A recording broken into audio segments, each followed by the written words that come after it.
Hello. C N lab की video वो भी बनानी थी। ये मैंने मिड का सोचा हुआ था कि मैं इसकी वीडियो बनाऊंगा क्योंकि ज़रूरत है, लेकिन टाइम ही नहीं मिल रहा था। तो ये तो मिड की चीज़ें हैं, इग्नोर करो। पाइथन बेसिक्स थोड़े से रिविजिट कर लेते हैं क्योंकि कुछ लोगों का इलेक्टिव ऐसा था जिसके अंदर वो सी शार्प वगैरह करते रह गए, उनको पाइथन के साथ बिल्कुल ही पल्ला नहीं पड़ा। तो थोड़ी सी अगर किसी को ज़रूरत है तो लिस्ट कॉम्प्रहेंशंस और डिक्ट कॉम्प्रहेंशन इस तरह से देखती हैं।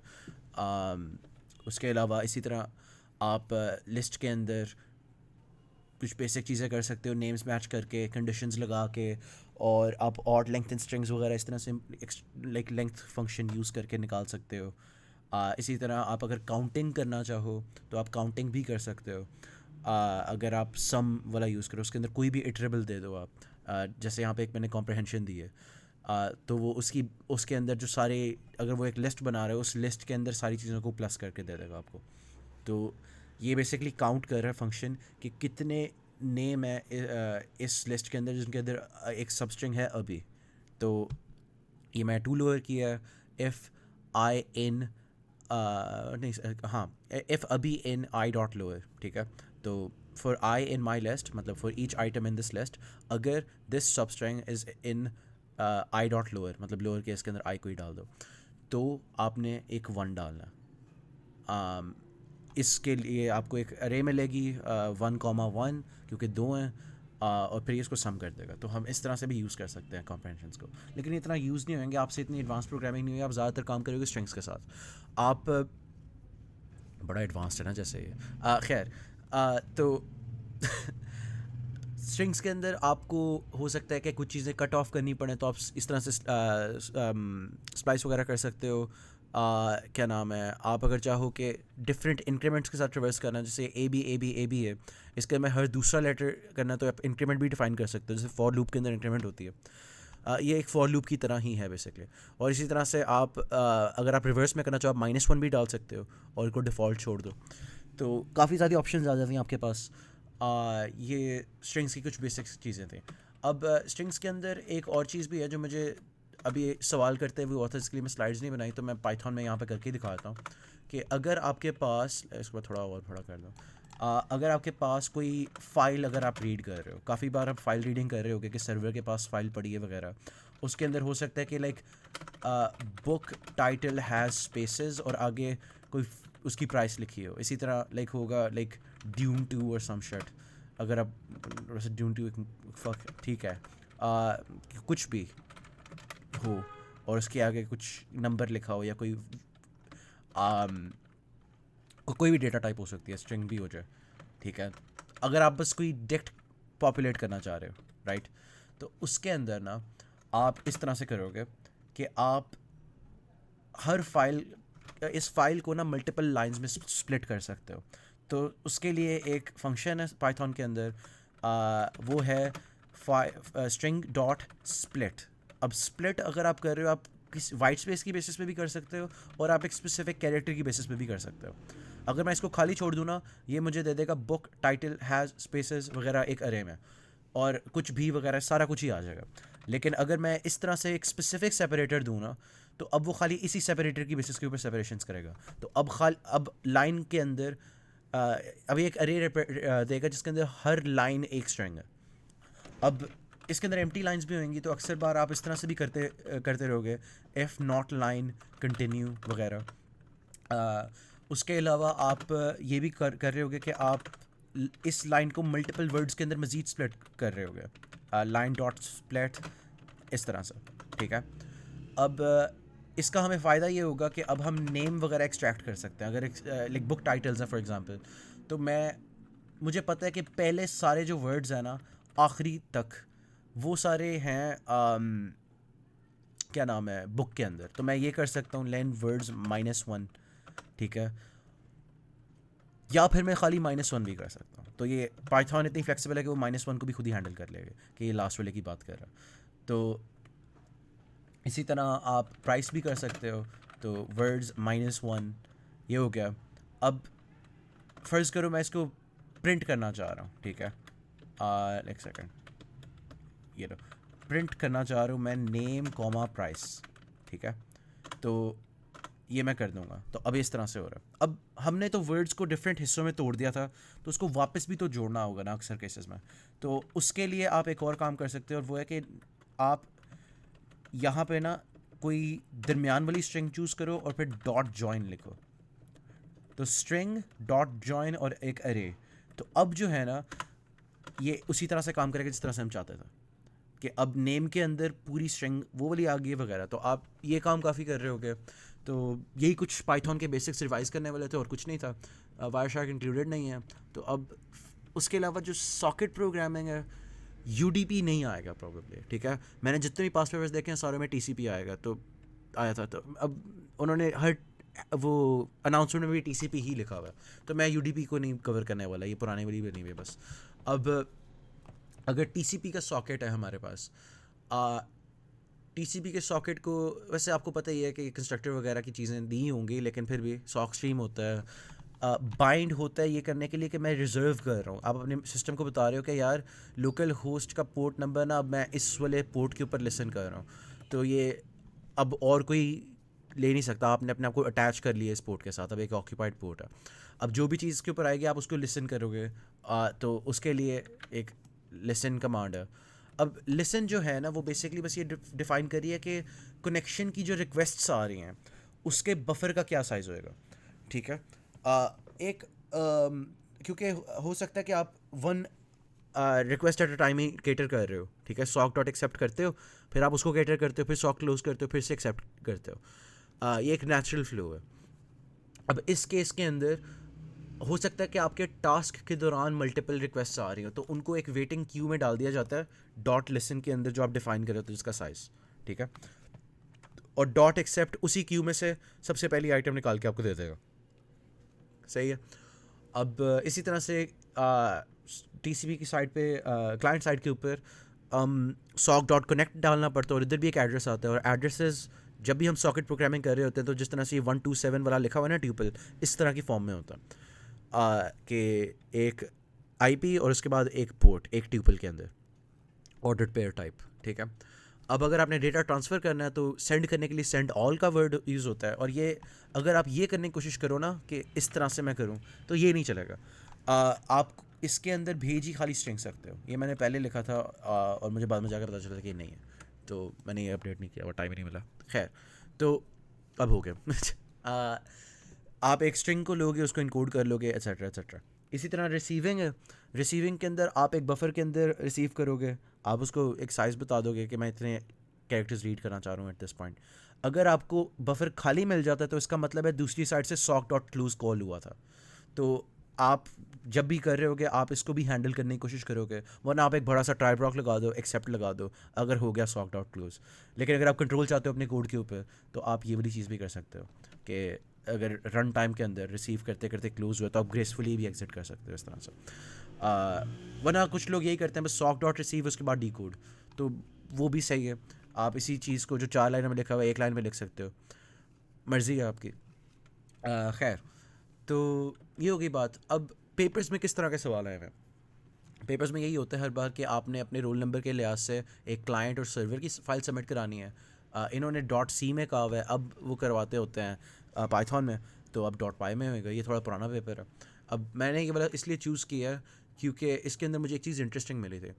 तो सबसे पहला तो बड़ा सिंपल है कि up to 5 clients at a time आप खाली केटर करोगे।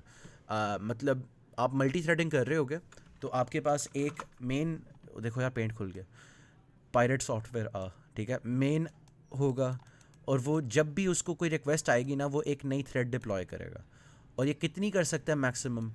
ये मैक्सिमम 5 कर सकता है। ये बस एक सिस्टम की परफॉर्मेंस के लिए उन्होंने आपको कंस्ट्रेंट बताई है कि यार वरना फिर हमारा सिस्टम स्लो हो जाता है और समथिंग, ठीक है। गिन लो 5 ही है ना, हाँ ठीक है। तो ये आपकी थ्रेड चल रही है। अब अगर कोई और रिक्वेस्ट आती है इसके बाद तो आप उसको कहो कि भाई रुके रहो, और जब ये ख़त्म होएगी ग्रेसफुली एग्जिट करेगी, अब आपके पास खाली जगह आ गई है यहाँ पे। जब खाली जगह आ जाएगी तो आप फिर नया डाल लोगे। अब वो क्यू को इम्प्लीमेंट करने वाली चीज़ हमें नहीं करनी पड़ेगी कि सॉक डॉट लिसन जो है ना वो खुद ही एक क्यू बना लेते हैं कनेक्शंस के। आपने बस डॉट एक्सेप्ट कॉल करना है और वो क्यू में से अगली चीज़ निकाल के देता जाएगा। तो ये तो एक बड़ी ट्रिवियल है चीज़। आपने बस एक काउंट रखना है कि इस वक्त कितनी डिप्लॉयड है, और आपने उस काउंट की बेसिस के ऊपर अलाउ या डिसअलाउ करना। तो इसका जो मेन लूप होएगा वो कुछ यूँ हो जाएगा कि आपका होगा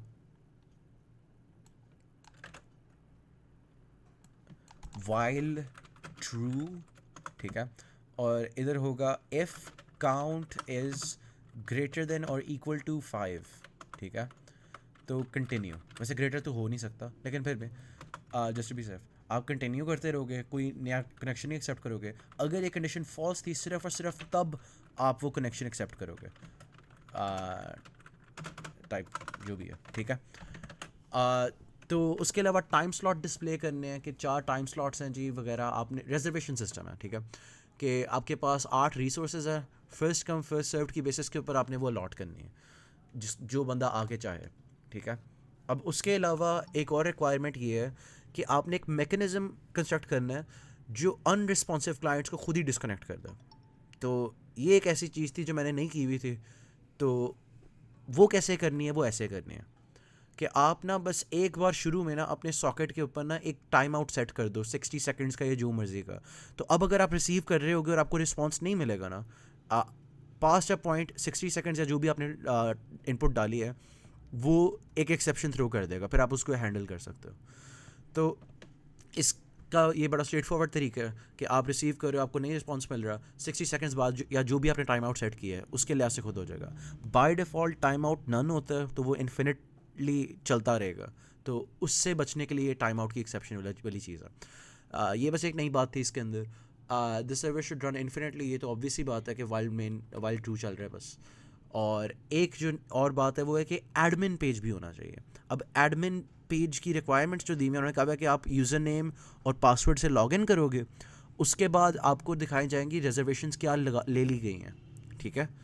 और फिर आपके पास ये तो बस उन्होंने हिंट दिया हुआ ना कि आप इसको इम्प्लीमेंट करने के लिए एक लोकल फाइल पे सेव कर रहे होगे वगैरह। तो अब इन्होंने कहा है आप खाली 2 फाइल सबमिट करा रहे हो, क्लाइंट और सर्वर, तो आपने इन्हीं 2 फाइल्स के अंदर किसी तरह से फंक्शनैलिटी डालनी है। तो मेरे दिमाग में यही आता है कि क्लाइंट के अंदर आपके पास शुरू में एक प्रॉम्प्ट आएगी कि आप लॉगिन करना चाहते हो एज अ गेस्ट यूज़ करना चाहते हो। अगर लॉगिन करते हो तो फिर आपको ये एडमिन वाले पैनल के ऊपर ऑथेंटिकेशन वाले मॉड्यूल पे ले जाएगा क्लाइंट। फिर आप सर्वर को भी बताओगे कि ये गेस्ट है या एडमिन है, उसकी बेसिस के ऊपर यूँ फ्लो बन सकती है इसके। और 5 मार्क्स मुफ्त है के हैं अगर आपने कंप्लीट कर लिए और एरर्स नहीं है। तो इस तरह से ये सवाल था। खैर ऑब्वियसली ये सी में था, पेपर टेस्ट हुआ तो इस द स्टैंडर्ड्स डिफरेंट थे। पाइथन के अंदर डिफरेंट है, लेकिन मैंने जो लेटेस्ट देखे ना वो इससे बहुत आसान है। इसके लिटरली यही चीज़ उसने कहा है कि 3 क्लाइंट्स आपने करने हैं, एक फ़ाइल से रीड करना है, यहाँ पे आप फाइल में राइट करो, वहाँ पे आप रीड कर रहे हो, और बस यही है। उसके अंदर बस विद ओपन करके रीड, लिटरली बस यही है, तो कुछ भी नहीं है उसमें। अब हम आगे आ जाते हैं सिस्को पैकेट ट्रेसर के ऊपर। सिस्को पैकेट ट्रेसर के अंदर हमारे पास जो मेजर बड़े बड़े टॉपिक्स हैं जो कवर हुए हैं लैब के अंदर, वो थे लाइक कुछ तो बेसिक्स है ना कि लोकल गेटवे क्या होता है, आईपी असाइनमेंट कैसे करते हैं, डीएचसीपी सर्वर कैसे होता है, क्या होता है उसमें। फिर बात हुई थी सबनेटिंग की। अब सबनेटिंग का ना हर बार ये सवाल आता होता है, और इस बार भी आ रहा है।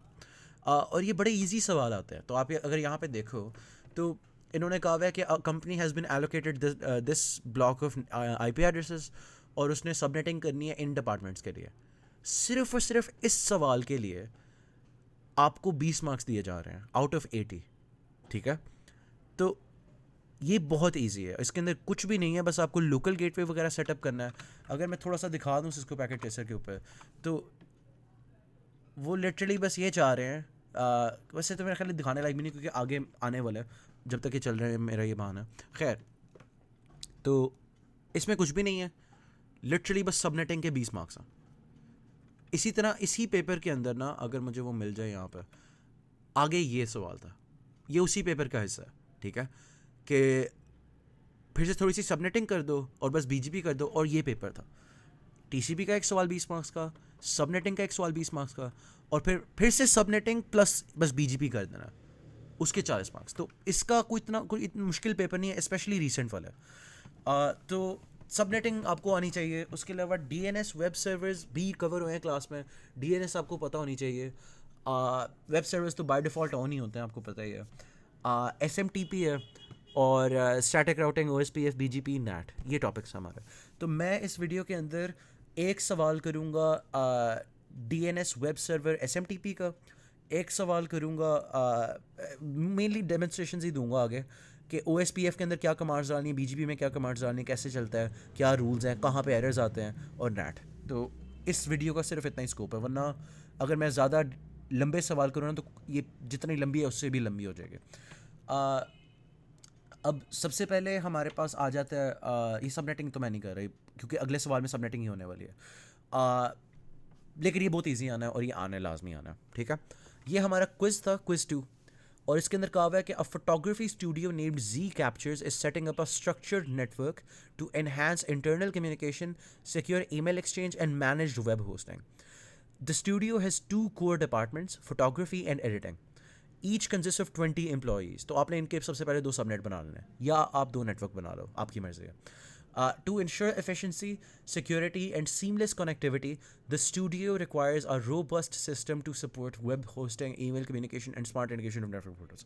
ये सारी ऐप है। असल यूजफुल इन्फॉर्मेशन यही है कि 2 आपने सबनेट बना लेने हैं और वो हो गए लाइक 20 एम्प्लॉयज़ चाहिए तो आपको 32 किल बॉक्स चाहिए।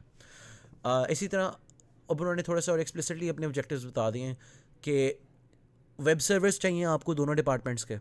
अब इसके अंदर लिखा हुआ था कि while restricting cross department access, लेकिन फायरवॉल्स नहीं पढ़ाएं। फायरवॉल्स एग्जिस्ट करती हैं CPT में, और मेरा ख्याल है सर ने कोई पुराना क्विज अपना दे दिया था फिर से, जिसकी वजह से इसके अंदर FTP का भी जिक्र है, फायरवॉल का भी जिक्र है, लेकिन इन रिक्वायरमेंट्स को हम फिलहाल इग्नोर कर रहे हैं। इसी तरह से सिक्योर ईमेल कनेक्शन सिस्टम, ये एक्चुअल गौर की बात है जिसके लिए मैं सवाल करना चाह रहा हूँ, with separate email servers for the photography and editing departments. तो इसी के अंदर SMTP भी मैनेज हो जाएगा। अब एक और रिक्वायरमेंट है कि आप कॉन्फिडेंशियलिटी रखोगे वगैरह, वो नहीं हो सकता क्योंकि फायरवॉल नहीं है हमारे पास, तो वो उस रिक्वायरमेंट को नहीं हम देख रहे। इसी तरह a domain name resolution service to simplify access to internal resources, DNS चाहिए, और डायनामिक IP एलोकेशन, तो DHCP भी चाहिए। अब ये उन्होंने टोपोलॉजी दी हुई है, तो अब सिस्को पैकेट ट्रेसर में इसको जल्दी से रिक्रिएट करते हैं और जल्दी से सॉल्व कर लेते हैं। अच्छा, मैं इसकी टोपोलॉजी सेट कर रहा था तो एक एरर आया, तो मैंने कहा मैं शेयर कर दूँ।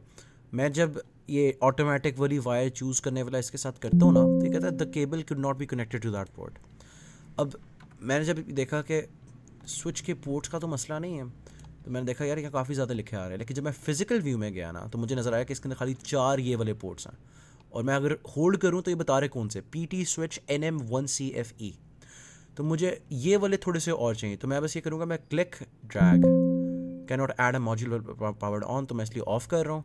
तो अब CFE मैं यहाँ पे और डाल रहा हूँ 2, ठीक है। अब मैं इसको फिर से ऑन कर दूँगा, और अब अगर मैं करूँगा ना तो ये हो जाएगा। अब इस तरह से पहले नहीं हो रहा था, तो अब ये एक बस फ़र्क है कि काफ़ी ज़्यादा डिवाइसेस के अंदर मसला हो सकता है। राउटर्स में कभी कभी हो जाता है कि सीरियल पोर्ट कोई मिसिंग होता है, तो उसके अंदर भी आप बस जाके देख लेते हो कि अच्छा यार ये वाला पोर्ट आपको चाहिए एक, तो इस तरह से एक बात थी। खैर, बकाया बाद में। ओके, अब सारा नेटवर्क सेटअप हो गया, कोई मसला नहीं है। अब सबसे पहला स्टेप क्या होगा, हमने IPs देनी होंगी इनको, ठीक है, वरना क्योंकि मैं IP के बिना अगर यहाँ पे पैकेट भेजने की कोशिश करूँ कुछ जाएगा ही नहीं, ठीक है। जब तक IP नहीं होगी तब तक आप पैकेट नहीं भेज सकते।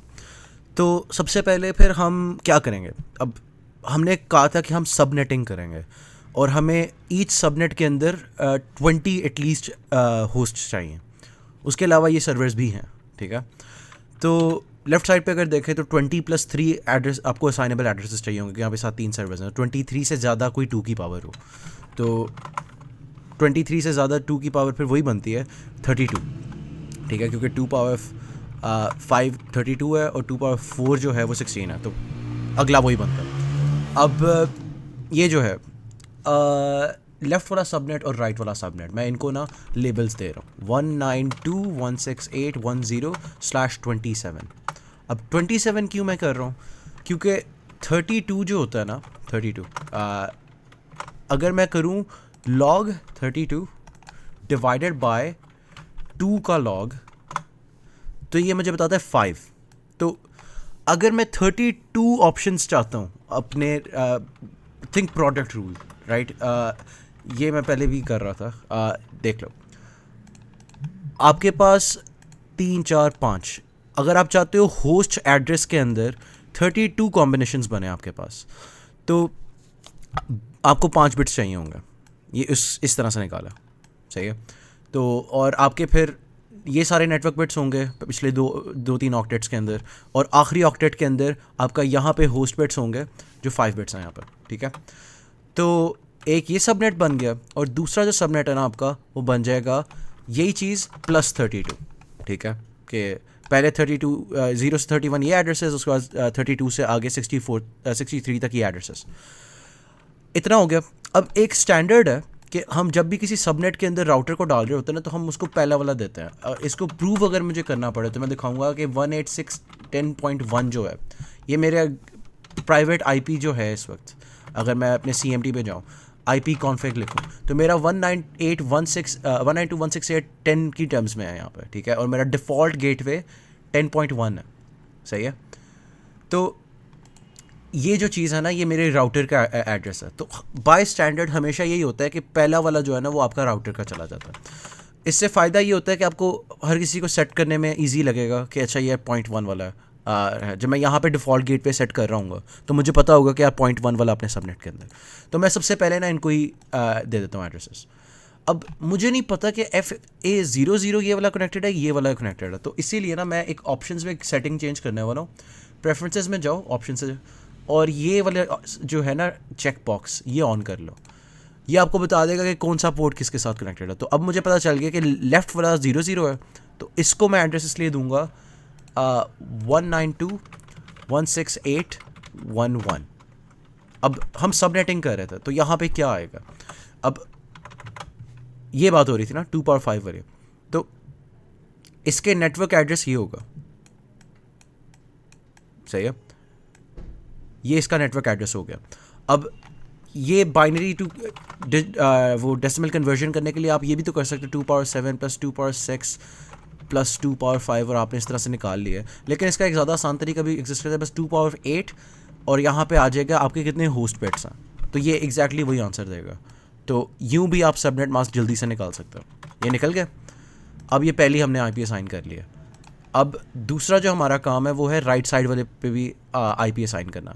ये वाली हम स्टैटिक रखते हैं ऑब्वियसली, 192.168.133, ठीक है। अब उसके बाद ना हमें अपने DHCP सर्वर सेटअप करने पड़ेंगे। तो पहले भी बात मैंने की है इसके बारे में कि ये यहाँ पे ये वाला यहाँ पे DHCP सर्वर लेफ्ट वाले सबनेट का, और ये राइट वाले सबनेट का। तो पहले राइट वाला कर लेता है। अब इसके अंदर DHCP में हम जाएंगे, और डिफ़ॉल्ट गेटवे हम सब के लिए इधर से भी सेट कर सकते हैं, ताकि मुझे मैन्युअली हर PC में ना जाके करना पड़े। तो इस सबनेट में सब का जो डिफ़ॉल्ट गेटवे होएगा ना, वो होएगा 192.168.133। और DNS सर्वर क्या होगा? अब DNS सर्वर के लिए मैं IP पहले ही सोच लेता हूँ कि मैं उसको दे रहा हूँ 192.168.1.2, ठीक है, क्योंकि प्राइमरी सर्वर है तो दूसरी IP साथ ही उसको ही दे दो। तो मैं ये भी इसको एक स्टैटिक IP दे देता हूँ। मैं यहाँ पे लिख भी लेता हूँ कि इस सर्वर की IP एड्रेस जो है वो है 192.168.1.2, और यहाँ पे सबनेटिंग मुझे करनी पड़ेगी फिर से, ठीक है। अच्छा, ये हो गया। अब मैं इसका DHCP सर्वर सेट कर रहा था। अभी सबसे पहले तो इसको ऑन करना पड़ेगा इस सर्विस को। फिर अब स्टार्ट IP एड्रेस कहाँ से देना शुरू करना है, तो 192.168.1.32, और सबनेट मास्क 255.255.255.224। तो अब हम कितने दे सकते हैं? 32 total maximum number of users हो सकते हैं, और इस पूल को सेव कर देना। तो ये सर्वर पूल हो गया। अब मैं जब इस सबनेट में किसी भी डिवाइस पे जाऊंगा ना, और मैं ये DHCP वाली सेटिंग ऑन करूँगा, तो थोड़ी देर बाद होपफुली, अच्छा कोई मसला हो गया, क्या हो सकता? तो DHCP में गए, इधर देखा 198.168.133 डिफ़ॉल्ट गेटवे सेट हुआ है, ये ऑन हुआ है, एड्रेसेस यहाँ से देने शुरू करने हैं। यहाँ पे तो कोई मसला नहीं है, कनेक्शन में भी कोई मसला नहीं है। तो अच्छा, तो अब अगर मैंने इसको डीबग करना हो ना इस मसले को, तो मैं ये करूँगा कि सिमुलेशन ऑन की, ठीक है, और अब ना मैं इसको स्टैटिक की जगह ये सारा डिलीट सिनेरियो वगैरह अब करूँगा, और अब मैं यहाँ पे DHCP क्लिक करता हूँ। अब देखते हैं हो क्या रहा है।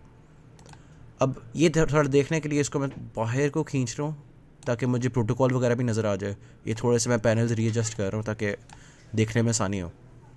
और अब हम देखते हैं कि नेटवर्क में हो क्या रहा है जब ये साथ साथ होता जा रहा है। ठीक है, तो सबसे पहले ना PC1 ने एक DHCP मैसेज भेजा है और ये अब ब्रॉडकास्ट हो गया। सर्वर के पास ये पहुंचता है लेकिन सर्वर एक्सेप्ट नहीं कर रहा। अब इसकी क्या वजह हो सकती है? तो अगर हम देखें तो सर्वर क्यों नहीं एक्सेप्ट कर रहा, राइट? अब यहाँ पे मैं जा सकता हूँ SMTPE के अंदर और देख सकता हूँ कि क्या एरर आ रहा है। ठीक है, वैसे इस केस में इतना नहीं ऑब्वियस, लेकिन कभी कभी होता है, तो यहाँ पे भी आप देख सकते हो। लेकिन मैं सीधा बता देता हूँ क्या मसला था। मसला ये था कि हमने अपने DHCP सर्वर को IP नहीं दी हुई थी। ठीक है, हमने कोई IP एड्रेस नहीं दिया। तो अगर IP एड्रेस नहीं दिया तो वो भी अभी कम्युनिकेट नहीं कर सकता। तो इस स्टेप पे आने से पहले हमने सेटअप तो कर लिया अंदर, लेकिन हमने IP एड्रेस नहीं दिया इसको। तो इसको भी हमें एक IP एड्रेस देना पड़ेगा। तो 192.168.134। ठीक है, और ऑब्वियसली सबनेटिंग कर रहे हैं तो फिर से यहाँ पे 224 डालना पड़ेगा कंसिस्टेंसी के लिए। अब जब मैं ये करूँगा ना, अब मैं रियल टाइम पे आ गया वापस, DHCP अब मैं करता हूँ तो अब चल जाएगा। ठीक है, ये आपके पास 35 आ गया। इसी तरह से मैं यहाँ पे करूँगा तो यहाँ पे 34 आ जाएगा, 36 आ जाएगा। ओके, 33 दे दिया इसने। नहीं सॉरी, ये 33 डिफ़ॉल्ट गेटवे है आपका, ये वाला। ये मतलब जो मैंने सारी सेटिंग्स की थी, डिफ़ॉल्ट गेटवे, DNS सर्वर, सारा कुछ उसके पास आ गया और अपनी IP में मिलती जा रही है। तो इस तरह से यहाँ पे तो हमने DHCP कर लिया। अब इसी तरह से हमें इस साइड पे करना है। अब यहाँ पे थोड़ा डिफरेंट होएगा क्योंकि मैं चाहता हूँ कि इनको स्टैटिक IP मिले। तो इसको तो मैंने पहले ही दे दिया कि आपका ये है वगैरह। इसी तरह से मैं इसको SMTPP को भी दे देता हूँ। इसकी मैं डिफ़ॉल्ट IP खुद ही से जो बना के रख रहा हूँ वो है 0.3। ठीक है, और इसके अंदर भी ऑब्वियसली सबनेटिंग करनी पड़ेगी। अब ये होगी बात। और ये जो DHCP सर्वर है, अगेन इसको खुद भी IP देनी होगी। अभी हमने देखा कि एक्सेप्ट नहीं कर रहा था अगर इसके पास IP नहीं थी। तो ये तो sorry default gateway fast Ethernet यहाँ पे गया इधर। अब 4 और यहाँ पे 224, ये सबनेट आ गया आपका। अब इसके अंदर भी आप सर्विसेज में जाओगे, DHCP में जाओगे, सर्विस ऑन करोगे, एग्जैक्टली उसी तरह से है। और आप मैक्सिमम 32 यूज़र्स कैटर कर सकते हो। सबनेट के अंदर से 32 डाल दिए और आप इसको सेव कर लोगे। अब जब मैं ये करूँगा ना और मैं इस लैपटॉप पे आऊँगा, फास्ट ईथरनेट वगैरह जिस पे भी गया, DHCP किया, तो थोड़ी देर बाद अगर मैं फास्ट फॉरवर्ड करना तो ये आ जाएगा 1.5, इस वाले को मिल गया 1.6, यहाँ पे मिलेगा। ओके, एक मसला नज़र आ गया, हमारा डिफ़ॉल्ट गेटवे और DNS सर्वर नहीं हमने सेट किया, तो हम वो भी अपने DHCP सर्वर में ही कर सकते हैं। मैं इस बार खाली एड्रेस में गया था, मैं ये नहीं किया था। तो अब 192.168.1.1 ये हो गया हमारा डिफ़ॉल्ट गेटवे, और जो DNS सर्वर था वो 1.2 था। तो अब मैं जब किसी नए लैपटॉप पे जाऊंगा जिसको मैंने नहीं किया, अब मैं DHCP ऑन करूंगा तो ये गेटवे भी दे देगा, DNS भी दे देगा। मैं सेव नहीं किया था। ओके, सेव करना होता, ये लो 192.168.1.2 नहीं, यहाँ पे तो 1 आएगा ना, ये 2 हो गया, ये 1 हो गया। और अब सेव करना याद रखना। ठीक है, अब इसके अंदर मैं ऑफ़ करके ऑन करूँगा, सेटिंग्स में जाऊँगा, स्टैटिक की जगह DHCP पे आऊँगा, फास्ट फॉरवर्ड करूँगा, तो ये जो देगा ना, ये अब डिफ़ॉल्ट गेटवे भी दे रहा है, DNS सर्वर भी दे रहा है, और साथ एक IP भी दे दी है इसको। इसी तरह से जिनके ऊपर था अब उनके ऊपर फिर से नहीं होएगा, क्योंकि रियल वर्ल्ड के अंदर भी DHCP खाली एक बार जब आप आए हो सिर्फ तभी चल रहा है, जब नए नए आप नेटवर्क में आए हो। आप जब, तो इसीलिए बार बार नहीं चलता रहना, ये एक बार चल गया, IP मिल गई, बात ख़त्म है। तो ये आपको इस बार इसलिए ऐसे करना पड़ा। ठीक है, तो ये यूँ हो गया। अब हमने सारी IPs प्रोवाइड कर ली हैं, तो अब असूलन तौर पे ये चल जाना चाहिए। और इसीलिए क्योंकि हमने लोकल गेटवे सेट किया हुआ है, ये भी चल जाएगा। अब नहीं चला, क्या मसला हो सकता है? Well actually for some reason इसको ना 2 बार भेजना पड़ता है। पहली बार हमेशा फ़ेल हो जाता है। अब इसकी वजह मुझे भूल गई है, कोई थी, लेकिन ये बस एक क्वर्क है इसकी कि ये 2 बार भेजना पड़ता है। पहली बार फेल भी हो जाए ना तो एक बार दूसरी बार रन करके देख लो, शायद साथ ही चल जाए। अब मैं इस लैपटॉप से जितनी भी बार भेजूँगा कोई फेलियर नहीं आएगा, बस पहली बार इसको मौत पड़ती है। तो खैर डिलीट आप कर दो पूरा सिनेरियो। अब हमने DHCP भी कर लिया, हमने सारा कुछ कर लिया। अगला स्टेप ये बनता है कि हम DNS सर्वर सेटअप करें। DNS सर्वर हमने सबको बता तो दिया ही है, लेकिन इसके अंदर DNS सर्विस नहीं प्रोवाइड कर रहे हैं हम। तो अब DNS में जाएंगे और हम इसकी एक सर्विस ऑन करेंगे। और अब मैं नेम ए रेकॉर्ड रखना चाहता हूँ, ए रेकॉर्ड रख लूँगा, सी नेम रखना है, NS रखना है, जो मर्जी रखना रख लो। अब मैं नेम यहाँ पे रखने वाला हूँ photo@z.com, ठीक है। तो ये फोटोग्राफी टीम का हो गया। और इसके अंदर ना मैं इनके सर्वर का डाल दूंगा, SMTP के सर्वर का, जिसका मेरा ख्याल है मैंने रखा था 4 या 3 रखा था, देख लेता।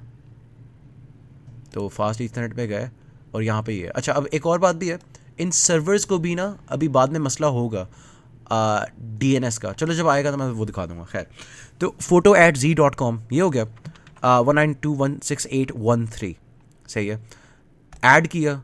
अब ये एक ए रेकॉर्ड आ गया। अब इसके अंदर अगर मैं HTTP ऑन कर दूं सर्विस, वैसे बाय डिफ़ॉल्ट ऑन ही होती है, ये ऑन ही है, और मैं किसी PC पे जाऊं, सही है, और उसके वेब ब्राउज़र को खोलूं, तो सिस्को पैकेट ट्रेसर क्रैश हो जाएगा, क्योंकि Cisco packet tracer is a piece of shit, और मैंने सेव नहीं किया, नेवर माइंड। अच्छा, तो खैर photo@z.com मैं ये लिखा, तो ये उसका पेज खुल गया। अगर मैं यहाँ पे कोई कुछ और लिखा होता तो वो होस्ट नेम अनरिजॉल्व दे देता। तो ये हमारा DNS भी चल गया। और DNS लिटरली बस यही है कि आपने एक रिकॉर्ड डाल दिया। इसी तरह मैं उनके भी SMTP सर्वर का यहाँ पे क्या एड्रेस बना था, IPv4 एड्रेस बना था 34। तो मैं अपने DNS सर्वर में edit@z.com पे ये डाल दूंगा और इसको भी ऐड कर दूंगा। सेव, वैसे तो सेव ही है, सेव तो अपडेट के लिए होता है इसके अंदर, ठीक है। खैर ओके, ये सर्विसेज हो गए, वेब भी हो गई, DNS भी हो गया। अब बस एक चीज़ रह गई हमारी, वो है SMTP सर्वर। अब SMTP सर्वर के अंदर ना, उसके अंदर हम ये ईमेल में जाते हैं। SMTP service by default on ही है, जिस तरह से लाइक HTTP में ऑन थे। तो इसके अंदर भी मैं ना डोमेन नेम दे दूँगा। और ये काफ़ी ज़रूरी है कि हम ना एक ही नाम रखें, जो हमने DNS का भी रखा था, क्योंकि ना बाद में मसले आना शुरू हो जाते हैं इन चीज़ों से। और लेट्स से मेरा यूज़र है अभी और पासवर्ड है 123, मैंने ये डाल दिया और मैंने इसका डोमेन नेम भी सेट कर दिया। इसी तरह मैं इधर भी एक यूज़र बनाता हूँ और इधर भी मैं सारा ईमेल सेटअप करता हूँ, और इधर होगा edit@z.com और यहाँ पे होगा अभी 123, ठीक है। अब मैं इनमें से किसी लैपटॉप पे जाता हूँ, डेस्कटॉप पे, और मैं खोलता हूँ अपना ईमेल क्लाइंट। अब सबसे पहले मेरा नाम पूछ रहा है, मैं यहाँ पे कुछ भी लिख सकता हूँ, लेकिन बेस्ट है अपनी ज़िंदगी आसान करने के लिए कि आप इस तरह से लिखो, जो आपने उधर लिखा है ना वही करो। अच्छा, एक अब मसला आ गया, ये edit@z.com करना पड़ेगा मुझे, ठीक है। तो बेहतर था कि मैं यहाँ पे ना ही करता वैसे ये वाली हरकत। तो मैं DNS में जाके ना इनका नाम चेंज कर रहा हूँ। तो edit.z.com सेव, और photo@z.com की जगह photo.z.com मैं कर रहा हूँ, क्योंकि वरना फिर डबल ऐड हो जाना था तो बड़ा कन्फ्यूजिंग हो जाना था। तो ये एक करेक्शन किया मैंने। अच्छा खैर, तो अब ये वाला मसला नहीं आएगा। और मैंने जो अपने सर्वर का नाम रखा था उसके अंदर भी मैं .z.com कर देता हूँ, वरना मसला होगा अगर ये नाम मैक्स ना हो। नाम बहुत मैटर करते हैं इसके अंदर, बाद में आप एक नाम के टाइपों की वजह से पूरे टाइम पागल हो गए। अब आपका इनकमिंग मेल सर्वर है edit.z.com और आपका आउटगोइंग मेल सर्वर भी वही है, और आपका name, user name, password save. और अब अगर मैं रिसीव दबाऊँगा ना तो ऑथेंटिकेट हो जाएगा, और resolving name by querying DNS server, DNS resolve, receive mail success. तो ये हमारे पास आ गया। तो जैसे हम चाहते हैं एग्जैक्टली वो हो गया। अब ये अपने मेल सर्वर से बातें कर रहा है। इसी तरह अगर मैं इस PC पे जाऊँ और मैं इस PC के ऊपर इस साइड वाले कोई मेल सर्वर लगाता हूँ, लेट्स से मैं लगाता हूँ photo.z.com। photo.z.com आपका आउटगोइंग है, photo.z.com आपकी मेल का सफिक्स है, और मैं इसी तरह से सारा कुछ कर देता हूँ। क्योंकि मैंने दोनों जगहों पे अकाउंट का नाम लिख रखा था तो इसलिए ये लग रहा है, लेकिन ये एक्चुअली डिफरेंट है। अब मैं अगर देखूँ तो इसके अंदर नहीं हो रहा, इसके अंदर ये DNS सर्वर रिजॉल्व कर रहा है और ये सारे बटन ग्रे आउट हो गए। मैं फास्ट फॉरवर्ड करूँ ना तो ये सर्वर मुझे एक एरर दिखाएगा, सर्वर नहीं सॉरी PC। अभी भी फास्ट फॉरवर्ड और करने की ज़रूरत है। ये देखो, can not find the incoming mail server. अब उसकी वजह क्या है? होगा ये कि मैं यहाँ पे जाता हूँ, मैं दबाता हूँ रिसीव, देखते हैं क्या हुआ। इधर गए, आगे गए, डीएनएस सर्वर के पास गया और फिर ये कुछ हो रहा है, समझ नहीं आई। फिर से देखते हैं एक बार, डिलीट सिनेरियो, और अब हम देखते हैं, थोड़ा फास्ट फॉरवर्ड करते हैं इसको। सही है, एरर आ गया फिर से वही वाला, अब सही है। अब देखते हैं, मैं दबाता हूँ रिसीव।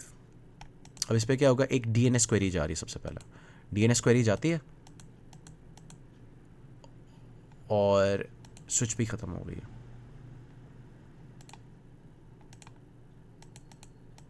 तो ये क्या हुआ, तो अब हम सबसे पहले नामों को देखते हैं।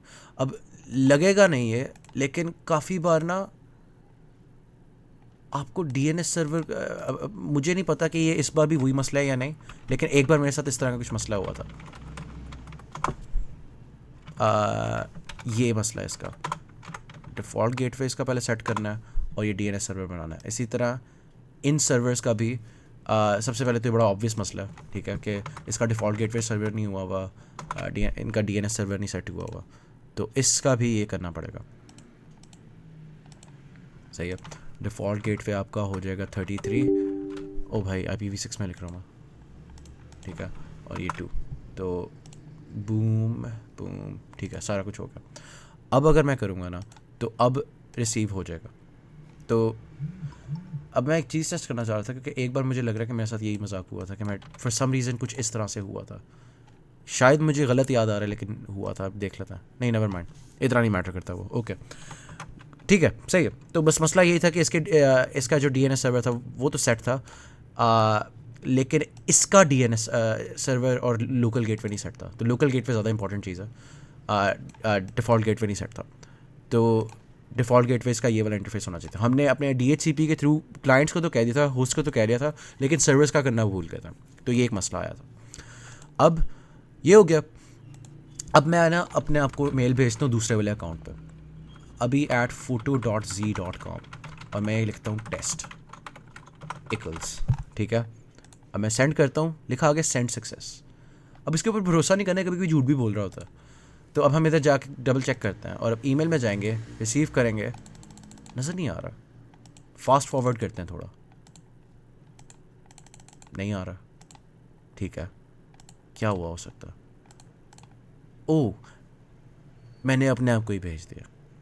ये क्या हुआ, यहाँ पे भी फ़ोटो है और यहाँ पे एडिट है। अच्छा, मैंने उल्टा कर दिया, मैं रिटार्डेड हूँ, ठीक है।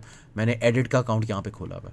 खैर, तो अब मैं अगर यहाँ से फ़ोटो को भेजा, अभी @photo.z.com, ठीक है, test equals server not found, ठीक है। तो अब ये क्या हुआ, अब इसको डीबग करने के लिए ना, सबसे पहले तो मैं अपने आप को ईमेल भेजूँगा कि क्या मुझसे अपने आप को भेजी जा रही है, एंड श्योर इनफ अपने आप को नहीं भेजी जा रही। तो क्या हुआ हो सकता है, मेल सर्वर पर जाते हैं, उसका डीएनएस सेट है, गेटवे सेट है। उसके अलावा सर्विसेज में जाते हैं, ईमेल में देखते हैं photo.z.com, ठीक है। कॉन्फ़िगर मेल में जाते हैं, edit.z.com, आउटगोइंग मेल सर्वर वही है। तो होगा ये, जब हम सिमुलेट करते हैं इसको, कि इधर गया और मैं ये भेजने की कोशिश करता हूँ अपने आप को, डीएनएस सर्वर, डीएनएस क्वेरी गई, डीएनएस क्वेरी वापस आई, टीसीपी का मैसेज गया आपके अपने मेल सर्वर पे, क्योंकि मैंने यहाँ पे एडिट का अकाउंट खोला है इसलिए वहाँ पे जा रहा है। अब ये इधर जा रहा है और थोड़ा टाइम गुजरता है, वो मेल अपनी भेजता है, कोई मसला नहीं है, उसने आगे से भेजा और ये एरर है। तो SMTPE को मेल सर्वर नहीं मिला, तो ये क्या हुआ हो सकता। अब देखते हैं इसको। अब इसके अंदर मैं जब कर रहा था, इस कंप्यूटर तक पहुंच गया था और इसने रजिस्टर भी कर लिया था, लेकिन वो कहता है कि आपका मेल सर्वर फिर भी नहीं मिला। तो इसका क्या मतलब हो सकता है। तो अगर मैं इसकी ईमेल वाली सर्विस में जाऊं, अकाउंट तो बना हुआ है, लेकिन एक चीज़ हम करना भूल गया था, वो था डोमेन का नाम नहीं लिखा हुआ था। तो ये शिट भी होती है ठीक है, तो ये भी देखना होता है। अब ये एक जेन्युइन मिस्टेक थी, बाय द वे, इंटेंशनल नहीं थी, चलो, लेकिन डिबगिंग की प्रैक्टिस होगी टाइप शिट।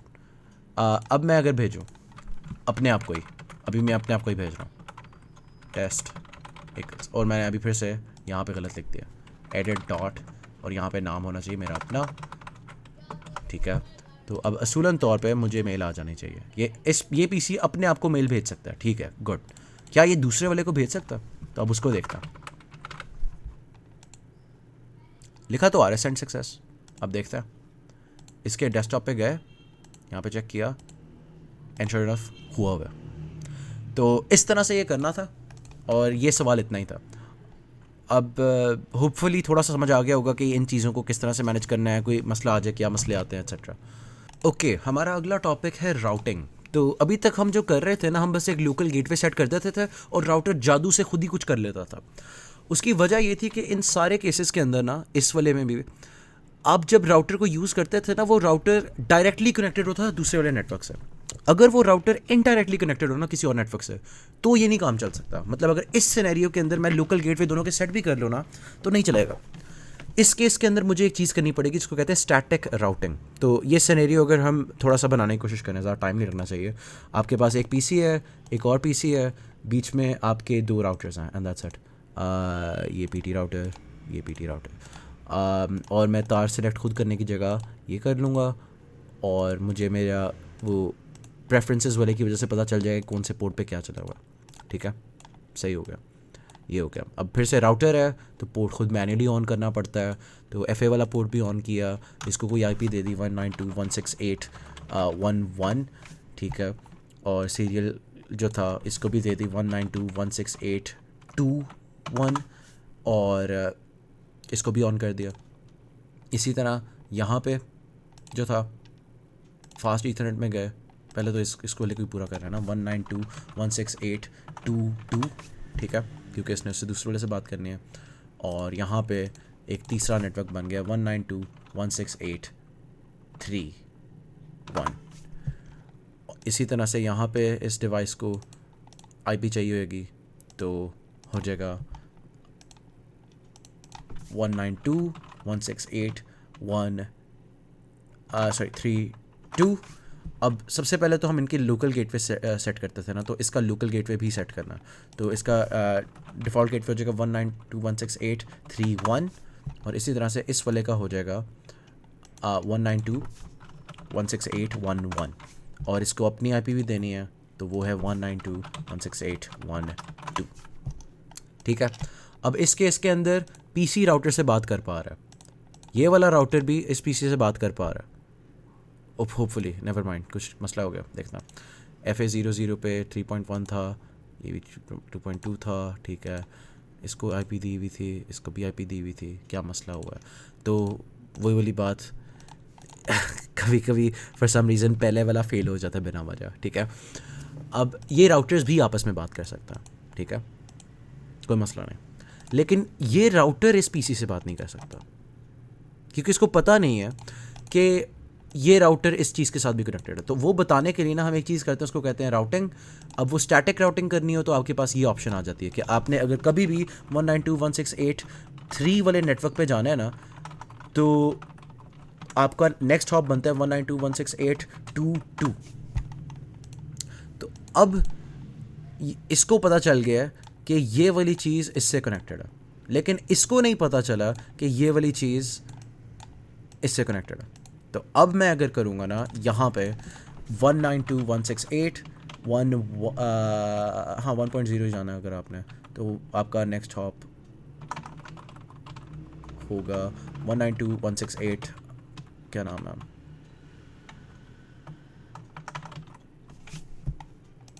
ठीक है।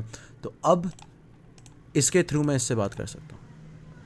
ये थी स्टैटिक राउटिंग।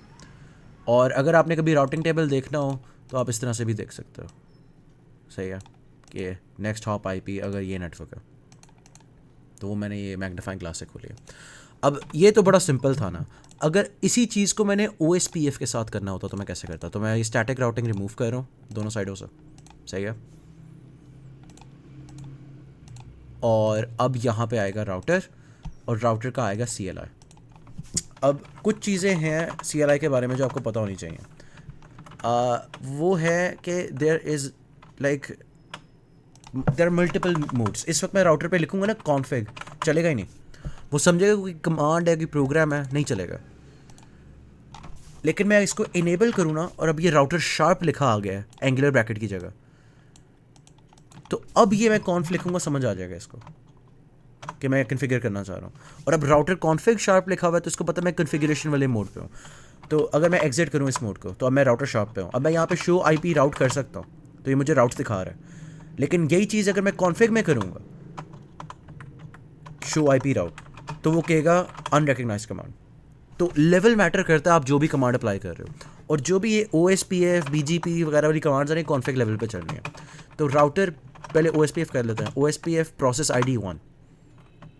अब यहाँ पे कोई मसला आ गया, और वजह मसला ये है कि मैंने OPSF लिख दिया, कैसी बात है। अब ये कॉन्फिग राउटर में गया, और अब हम OSPF सेटअप कर रहे हैं। ये किसके लिए कर रहे हैं? राउटर 1 के लिए कर रहे हैं, ये वाला। तो सबसे पहले ना आपने बस बता देना है कि आपके नेटवर्क्स कौन कौन सा है। तो एक आप कनेक्टेड हो 192.168.1.0 के साथ with the wild card mask 255। अब ये बस सबनेट मास्क को ना 255 से माइनस कर दिया गया है, फुल से माइनस कर दिया गया है। 255 255 255 255 माइनस इस नेटवर्क का सबनेट मास्क। तो नेट मास्क कहते हैं शायद, ओके मेरा ख्याल है यहाँ पे आना ही नहीं है। ओ हाँ, ये यही था। और उसके बाद एरिया फिर आपने बताना है। अब हायरार्किकल OSPF के अंदर आपको याद होगा एरिया 1 एरिया 2, और उसके अंदर एक चीज़ होती है एरिया 0 जो बैकबोन होती है। अब ये हमने बता दिए, डिक्लेयर कर दिए कि यार मेरा एक नेटवर्क है, कभी आना होना तो आ जाना। तो अब इसको पता चल गया है, आई गेस नहीं पता चला, वो आई गेस इसकी बारी पता चलेगा जब इधर पता चलेगा। तो अब देखते हैं राउटर OSPF 1, और इसके अंदर भी नेटवर्क 192.168.3.0.0.0.0255 एरिया 0। तो अब जब मैं इसको देखूँगा, फास्ट फॉरवर्ड करूँगा, और मैं इनके राउटिंग टेबल्स चेक करूँगा, तो अभी भी मसला है कोई, सही है। तो मसला क्या होगा? मसला जो है इसके अंदर वो है एग्जिट शो IP OSPF। तो number of interfaces in this area तो हो गया। अब एक चीज़ मैं करना भूल गया था, वो पता क्या थी? हमने ये वाला इसका नेटवर्क डिक्लेयर कर लिया है, इसका ये वाला नेटवर्क डिक्लेयर कर लिया, लेकिन हमने ये वाला दरमियान वाला नहीं किया, ये भी करना है इसमें। तो अब मैं इस पर आऊँगा और मैं एक और नेटवर्क डिक्लेयर करूँगा, और वो होगा 192.168.2.0.0.2255 एरिया 0।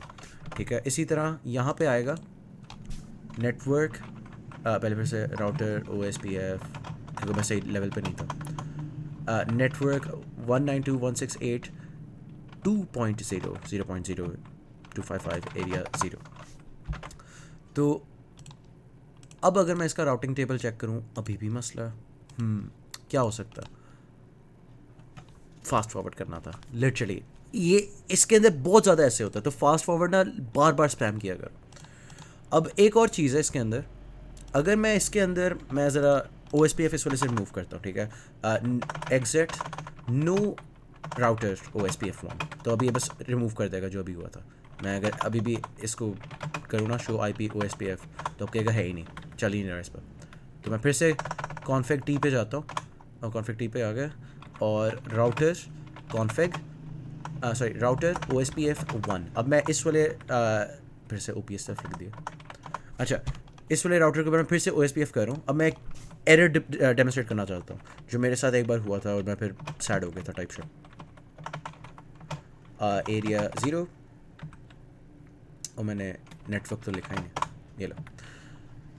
अब मैं ना ये कर रहा था, मेरा ख्याल है कि सबनेटिंग की हुई थी, जिसकी वजह से ना मेरे से कोई गलती होगी इस तरह कि मैं 2.3 लिख दिया।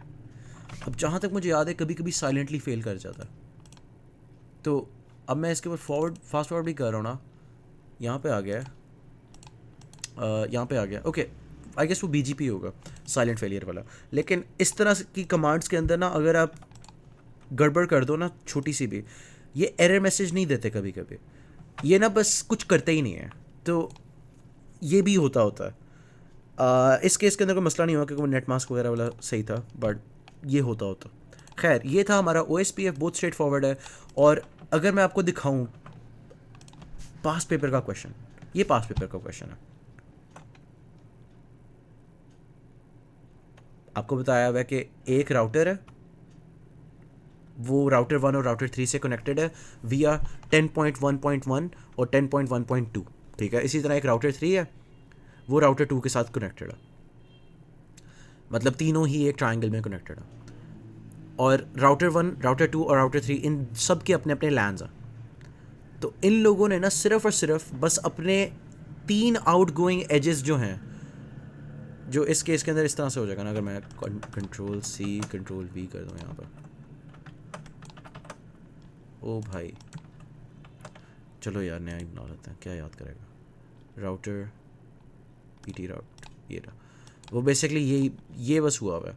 आपने ना बस एक आध एक्स्ट्रा नेटवर्क हर नोड के ऊपर डिक्लेयर करना होगा। यहाँ पे हमने 2 किए थे, अब इसके ऊपर 3 करने पड़ेंगे, और इस तरह से एक ट्रायंगल में कनेक्टेड है यूँ, और वो ऑटोमेटिकली खुद ही चल जाएगा। तो ये फाइनल का सवाल है बाय द वे, फाइनल का सवाल बाय द वे।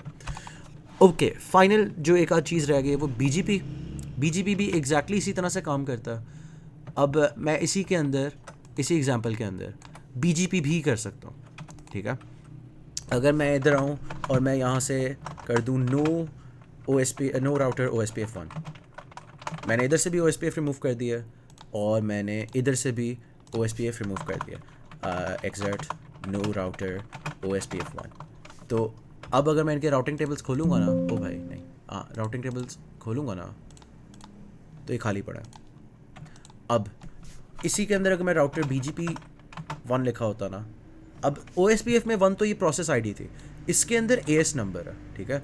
तो अगर अभी हम अस्यूम कर रहे थे कि ये एक ऑटोनोमस सिस्टम के अंदर एग्जिस्ट करते हैं, इसलिए हम एक intra AS routing protocol use कर रहा था।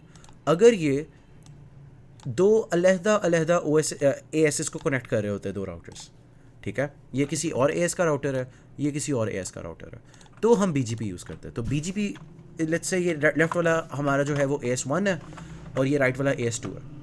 तो अब इसके अंदर ना हम लिखते हैं नेबर, और ये होएगा 192.168.2.2, ठीक है, रिमोट AS2। तो ये गलती ये हुई है कि मैंने वो लिखा ही नहीं, राउटर BGP1, हाँ ठीक है। अब ये मैं लिखूँगा यहाँ पर कॉन्फ़िग राउटर के अंदर, वही वाली बात ना कि लेवल पे डिपेंड करता है। खैर, अब आपने बता दिया कि यार इस नेबर को ना मैं एक राउट एडवर्टाइजमेंट भेजना चाह रहा हूँ, और वो राउट एडवर्टाइजमेंट है इस लेफ्ट वाले नेटवर्क की, जो कि है नेटवर्क 192.168.1.0, और इसके अंदर मैं मास्क जब लिखूँगा ना, नॉर्मल सबनेट मास्क होएगा। फॉर सम रीज़न इनके अंदर ये थोड़ा सा उल्टा है, उसके अंदर वाइल्ड कार्ड मास्क आता है, इसके अंदर नेटवर्क मास्क आता है, और यहाँ पे एक नई चीज़ आगे डू राइट लिखना, तो ये कॉन्फ़िग भी बिल्ड कर देता है। तो अब अगर मैं इसको देखूँ, यहाँ पे आऊँ और मैं इधर भी राउटर BGP, अब मैं इसका AS2 है तो उसके यहाँ पे 2 लिख रहा हूँ, और मैं यहाँ पे कहूँ आपका नेबर जो है ना 192.168.2.1 रिमोट AS1 को जो रिप्रेजेंट कर रहा है, उसको ना मैं एक नेटवर्क एडवर्टाइजमेंट भेजना चाहता हूँ, और वो है 192.168.3.0 मास्क 255.255.0 के लिए, और मैं एग्जिट करता हूँ। और मेरे ख्याल है डू राइट की ज़रूरत भी नहीं है वैसे, लेकिन कर ही देता है। और अब मैं अगर इसको करूँगा और मैं राउटर बंद कर दूँगा, तो अब फास्ट फॉरवर्ड कर लेते हैं पहले ही, क्योंकि बाद में जाके फिर से वही शुगल होएगा। राउटिंग टेबल देखते हैं और ये भर के, तो चाहे OSPF हो चाहे BGP हो, दोनों प्रिटी स्ट्रेट फॉरवर्ड, इतना कुछ मसला नहीं है, और ये अब एंड टू एंड जा रहा है, सही है। ओके, अब आखिरी जो हमारी चीज़ रह गई है वो है नेटवर्क एड्रेस ट्रांसलेशन। अब नेटवर्क एड्रेस ट्रांसलेशन के अंदर 3 टाइप्स आ जाती हैं। स्टैटिक नेट, जिसके अंदर आप पेंट कहाँ है यार, माय बिलवड, पेंट लग रहा था खुला हुआ, नेवर माइंड। अच्छा खैर, आपके पास एक PC है नेटवर्क के अंदर और एक राउटर है जो नेट इम्प्लीमेंट कर रहा। इससे पहले जो थी ना, इसको हम मार्क कर देते हैं, इस इंटरफेस को कहते हैं ये इनसाइड है, और एक को कहते हैं ये आउटसाइड है। अब नेट ये करता है कि आप उसके अंदर ना 3 चीज़ें सेलेक्ट कर सकते हो, net inside source, net inside destination, net outside source, net outside destination. अब ये तो एक्चुअल नेट की डिटेल्स हैं, सिस्को पैकेट ट्रेसर में ये बड़ा सिंप्लीफाइड है, तो मैं ये टेक्निकल डिटेल्स दिखा देता हूँ, किसी ने अगर रोक के देखनी हो वो पढ़ ले, लेकिन मैं इतनी डिटेल में नहीं जाने वाला इस वाले टॉपिक के, क्योंकि मुझे पता है जहाँ पे भी आया स्टैटिक ही आया। तो लेकिन फिर भी आपको पता होना चाहिए कि ये हैं क्या। अब स्टैटिक नेट के अंदर कुछ यूँ होता है कि इसका कोई प्राइवेट एड्रेस होएगा 192.168 सम शिट, ठीक है, और ये मे बी इसका कोई पब्लिक एड्रेस हो 10.0.1। तो ये एक 1-to-1 मैपिंग है, और ये ना बड़ी कॉमन है आपके उसके अंदर क्या नाम है अपना सर्वर्स के अंदर। सर्वर्स के अंदर अक्सर आप इस तरह की देखोगे स्टैटिक नेट, ठीक है, जिसके अंदर 1-to-1 बस आपने मैप कर दिया, एक रूल डिफाइन कर दिया नेट का कि अगर इनसाइड पे सोर्स ये हो ना तो उसको ट्रांसलेट आपने कर देना है इस वाली सोर्स में, तो आपने ओवरराइड कर देना उसकी सोर्स की फील्ड को इसमें कर देना कन्वर्ट। तो इसलिए हम लिखते हैं IP NAT इनसाइड सोर्स, कि अगर इस वाले लिंक के ऊपर सोर्स ये वाली मैच हो जाए तो आपने उसको ये बना देना। तो स्टैटिक नेट इस तरह से होता है, और ऑब्वियसली आप स्टैटिक भी लिखते हो IP NAT सोर्स स्टैटिक, उसके बाद IP NAT inside source static, उसके बाद वो आपके पास कमांड्स होंगी लिखी हुई पेपर के ऊपर, इसलिए याद करने की ज़रूरत कर लो वैसे। खैर, अच्छा, ये था 1-to-1। अब अगर इसी नेटवर्क के अंदर यहाँ पे एक स्विच लगा होता है और मल्टीपल चीज़ें होती हैं, मल्टीपल PCs होता है, और आपके पास मल्टीपल पब्लिक IPs होते हैं, तो उस केस के अंदर आप इसको एक पूल में डाल देते हैं और एक एक्सेस लिंक डिफाइन कर लेते हैं कि किस किस को आपने एक पब्लिक IP देनी है। तो एक ACL होता है और एक पूल होता है, और वो ACL टू पूल मैपिंग करेगा आपका NAT। ये है डायनामिक NAT। अब इसी तरह से एक है एग्जैक्टली यही कॉन्सेप्ट है, बस उसके अंदर पूल की जगह ना सिंगल IP होएगी पब्लिक, जिस तरह से पहले थे, और ये आपके घर पे लगी हुई है, ठीक है, और इसको कहते हैं पोर्ट एड्रेस ट्रांसलेशन। अब ये पूरे जो एक्सेस लिंक के अंदर सारे डिवाइसेस है ना, इसके डिफरेंट पोर्ट्स पे मैप हो जाएंगे। तो ACL टू 1 IP ये जो है ना, इसके अंदर आप एग्जैक्टली वो चीज़ करते हो, बस आप एंड पे ओवरलोड लिख देते हो। तो ओवरलोड लिखते हो वो पता चल ही जाएगा अगर एरर आएगा ओवरलोड पे तो अच्छा ठीक है। तो ACL कैसे डिफाइन करते हैं? ACL यूँ डिफाइन करते हैं कि एक्सेस लिस्ट का नाम, फिर आप बताओ किस किस को आपने इस लिस्ट में अलाउ करना है, किस किस को डिनाई करना है। बाय डिफ़ॉल्ट आप इसकी जगह डिनाई एनी भी लिख सकते हो, ये आप फिर एक डिफ़ॉल्ट बता रहे हो कि अक्सर को आपने डिनाई कर देना है सिवाय वो जो इस रेंज में है। और ये जो यहाँ पे लिखा हुआ था कि इनको परमिट करना है सिवाय इस एक PC के फॉर सम रीज़न इसके साथ आपका बीफ है, इस रेंज के अंदर तमाम जो आ रहे हैं सिवाय ये वाला होस्ट, इसको आपने अपने लिस्ट के अंदर नहीं डालना। तो आप एक्सेस लिस्ट जिस तरह से भी डिफाइन कर सकते हो, काफ़ी फ्लेक्सिबल चीज़ है, लेकिन अक्सर बार आप बस यही कर रहे होगे डिनाई एनी।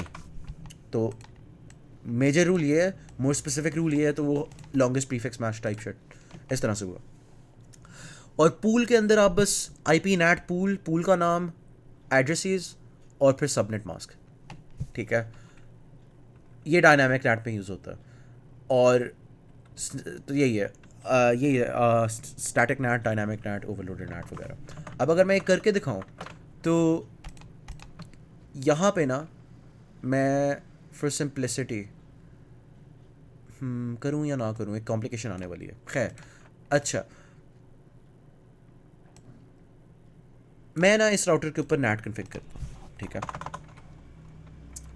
मैं लिखूँगा config IP NAT inside source static 192.168.1.1 को मैं कर रहा हूँ 10.0.1। ये मैंने एक रूल डिफाइन किया, ये था रूल, लेकिन अभी भी ना होगा कुछ भी नहीं, क्योंकि इसको पता नहीं है इनसाइड क्या है और आउटसाइड क्या है। तो मैं इसी यहाँ पे आऊँगा और मैं लिखूँगा इंटरफेस FA00, और मैं इसको लिख दूँगा IP NAT इनसाइड ये, तो मैंने डिक्लेयर कर दिया कि ये इनसाइड है। फिर मैं इसको एग्जिट करूँगा, मैं इंटरफेस जाऊँगा सीरियल 2 पे, और मैं इसको कहूँगा ये आउटसाइड है। अब अगर मैं कोई भी चीज़ भेजूँगा ना इस PC से, तो अब भेजी शायद नहीं जाएगी, ठीक है, और वो हम देख सकते हैं अगर मैं सिनेरियो डिलीट करूँ और फिर से पिंग करूँ। ये पैकेट था, ठीक है, इस पैकेट के अंदर हम प्रॉबेबली पढ़ सकते होंगे आपकी सिंगल क्लिक करना है ना, हाँ यार ये क्या chopped S U I I hate this app. अच्छा ये रहा। इस लेयर में आने से पहले इसके सोर्स आईपी लिखी हुई थी 192.168.1.2, अब हो गई है सोर्स आईपी 10.0.0.1। ठीक है, तो ये वन वे तो चला जाएगा, लेकिन अब इसको वापसी के वक्त नहीं पता होगा कि 10 पॉइंट वगैरह कौन है। ठीक है, इसलिए यहाँ पे एरर आ रहा है। इसको इसके राउटिंग टेबल के अंदर 192.168.1 वाले नेटवर्क के लिए था, लेकिन उसके लिए नहीं था। अब मैं चाहता हूँ मैं OSPF BGP ही यूज़ करूँ, मैं नहीं चाहता कि मैं हार्ड कोड कर दूँ उसके अंदर। तो मैं अब ये कर, मेरे दिमाग में ये आता है कि चलो ठीक है, मैं इसमें वापस जाता हूँ, मैं लिखता हूँ राउटर BGP1 के मेरा जो नेबर है ना 192.168.2.2 रिमोट AS2 वाला, उसको मैं एक और एडवर्टाइजमेंट भेज रहा हूँ। और मैं भेज रहा हूँ कि आपने ना 10.0.1 के पास भी जाना हो ना, 255.2 कर देते हैं इसको, पूरा नेटवर्क की बात कर लेते हैं। 255 से ये है आपका पूरा नेटवर्क।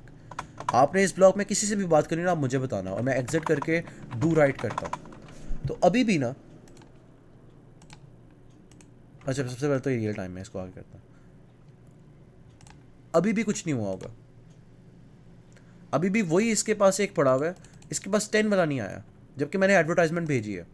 और मैं जितनी बार भी ट्राई कर लूँ ना यही होएगा, क्योंकि ये जो राउटर है ना ये डिटेक्ट करता है कि यार मैं किसी के साथ हूँ ही नहीं, तो ये साइलेंटली फेल कर जाता है। तो इसके अंदर ना मुझे एक स्टैटिक राउट बनानी पड़ेगी, और ये बड़ा गूफी है, लेकिन आप इसको यूं करते हो।